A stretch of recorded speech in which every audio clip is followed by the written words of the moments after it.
today is the day that we dyno the 400 small block for the 67 Camaro. Now you would look at this and just think it's a bunch of blankets, but don't be deceived. The engine is underneath this, sitting on the stand right here. So let's get this thing loaded up into the truck. Let's drive on to the dyno.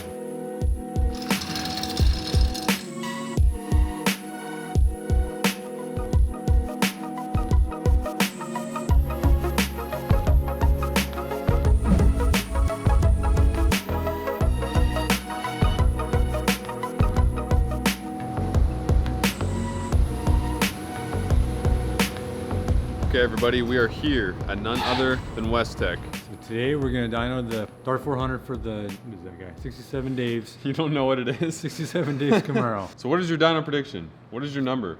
What do you think it's gonna make? I'm thinking 565. I'm thinking, I don't know. It's hard to say. Good old 67 Dave said, I think he said 571, but I think he's just going off of what I said. So I'm gonna go ahead and guess 583. So I want you guys to pause the video right now, go down below, type in the number you think it's gonna make, and see if you got remotely close. See if you got close to the number that it's actually gonna be. So let's unload it from the truck, let's go hook it up to the dyno, and let's find out.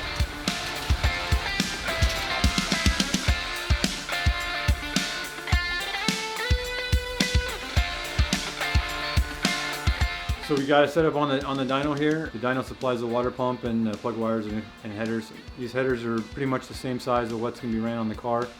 These are just 1 3/4 the whole way, and the other ones on the car are stepped 1 7/8.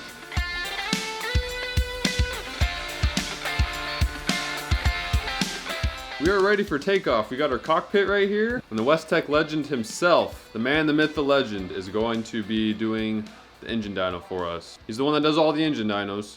And he's been doing this ever since, I think, engines were combustible. So let's start it up, get some heat into it, and do a little bit of adjusting.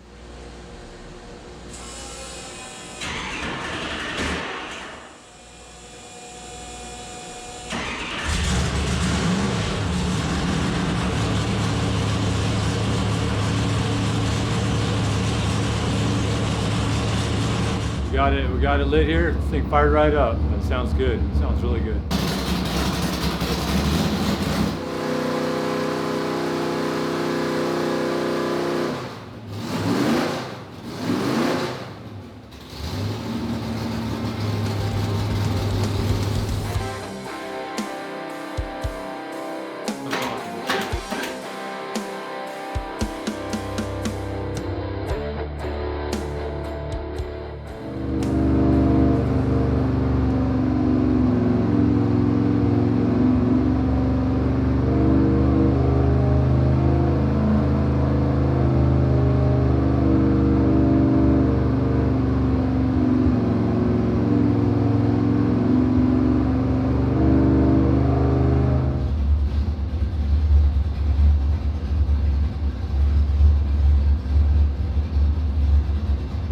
Heat cycle in it, got it warmed up. We got a little break in on the dyno, kind of loads it and unloads it, brings it up, and then adjusted the valves once, double checked them. So now we're gonna get ready to start doing some short pulls, kind of checking on the carburetor. So we're gonna see how close it is and see what we start doing.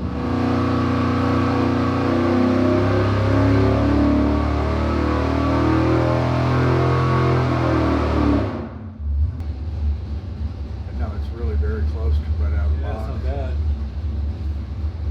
12.7. Might be one of those times where we're like, oh wow, Might be. that worked out really good.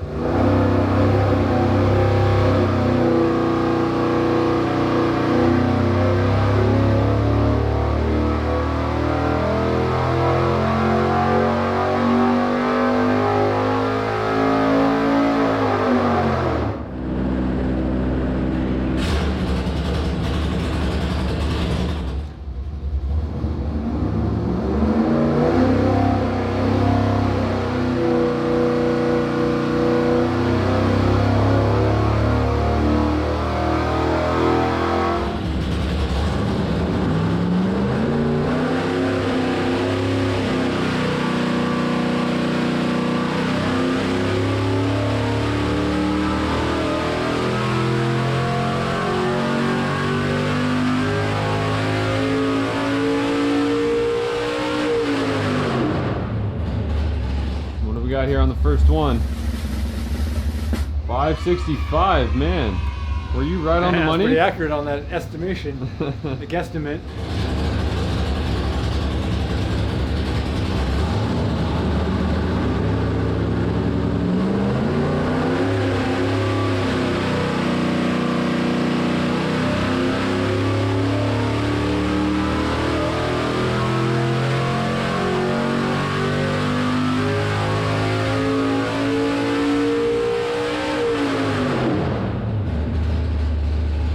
What are you thinking? Things looking good. It sounds good. The carburetor, man, is surprisingly like spot on the jetting. We had to change. There's a plug on the distributor that keeps it from over advancing. So we had to change that because we had to give it more initial. He's double checking the timing right now. But we had to put change the bushing in the carburetor. We had to change the bushing in the distributor to keep it from over advancing, so we could give it more initial timing and not go past our total timing. But the carburetor we haven't had to even touch yet, and the air fuel's like spot on, 12.5 air fuel ratio. So it's pretty tricky. It starts right up too. It's running really good. I had a couple problems with the rev limiter. We did a full pull and it cut out. We found out that the rev limiter on their dyno ignition box was a little low. It's in the limiter, so we adjusted that and checked it again, and it pulls up. But yeah, it's running good. We're gonna do a couple more pulls here.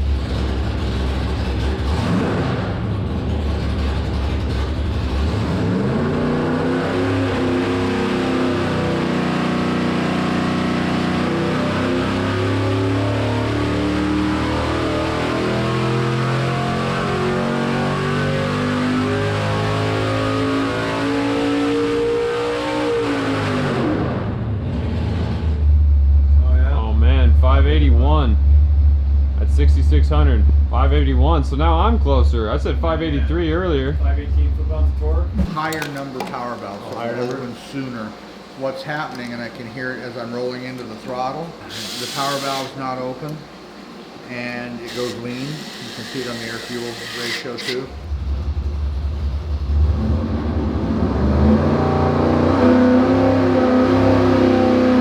See how much earlier how that came in? Watch over.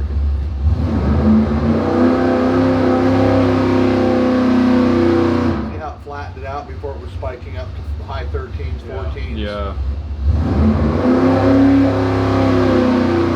Misfiring on the roll in before too. Yeah.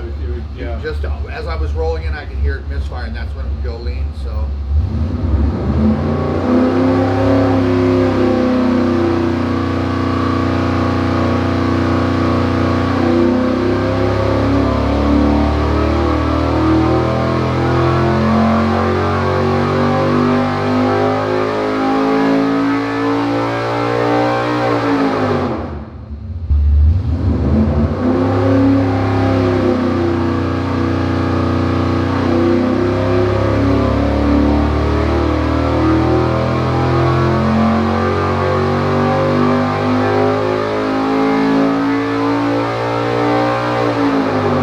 It likes being a little warmer. It does. 581.9. Look at that. I guess I was really close with my 583. I beat you out. Well, West Tech legend. That's your name, West Tech legend. Non-biased opinion. So I know you see a lot of engines come through here, so it's hard to impress you. So what did you think of this one in particular? Well, no, like when we started our conversation this morning, I'd commented on some of my favorite stuff. There's just good, solid, normally aspirated stuff. The thing that I love about these combinations is there's nothing magic about them. It's just good, solid choices, good, solid parts, and intelligent choices. It's a nice, solid roller, a Dart 225, I think it is, 225, 235 head. A slight fluff job on it, just Craytex roll stuff is what I saw in the exhaust port. You know, it's a 400-inch small block that makes 515 or 18 pound-feet and 580 horsepower. So it's the right engine going in the right car. I understand it's going into 67 Camaro or something. And, as good as LSs are, you just get tired of seeing them everywhere. So this, I think, is the right choice and a good package for that car. Well said. That's a good opinion right there. That's a good opinion. Just got finished up with dyno on this thing. The thing turned out really nice. The carburetor was actually spot on. The only thing we did to it was change the power valve. It had a little lean spot rolling into the throttle. My total timing wound up being 34 degrees. I left the breathers off because I always wanted to see if there's any blow by or anything. It got a little oil spitting out of it because the girdle didn't quite cover it, so it got a little splash and it would get a little burn on the header. But other than that, there was no blow by, no nothing going on. So rings, everything sealed up, and the engine's amazing. I think it turned out trick.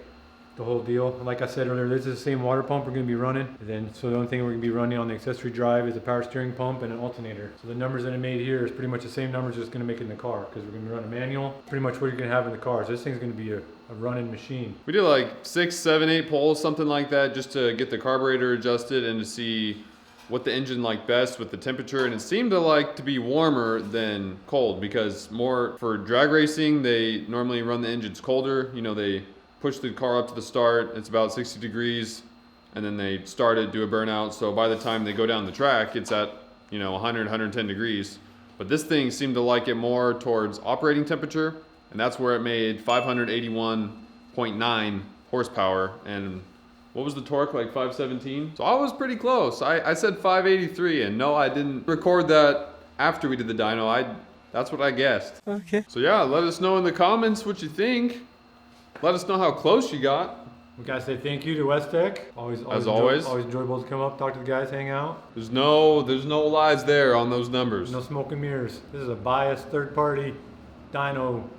Unbiased. Or unbiased. Not biased. It's unbiased. Unbiased. Unbiased person dynoed this thing. We didn't dyno it ourselves. It was somebody else. We can't fudge the numbers. Yeah. These numbers are legit. There's no smoke and mirrors, just like Craig said. Not to name call anybody, but yeah, we don't want to call out any dyno running chassis shops, but no smoke and mirrors here. We're gonna head home. Hit the subscribe button if you enjoyed the video. Hit the like button if you liked the video. Come on back for more videos. Can't wait to put this thing in the car, man.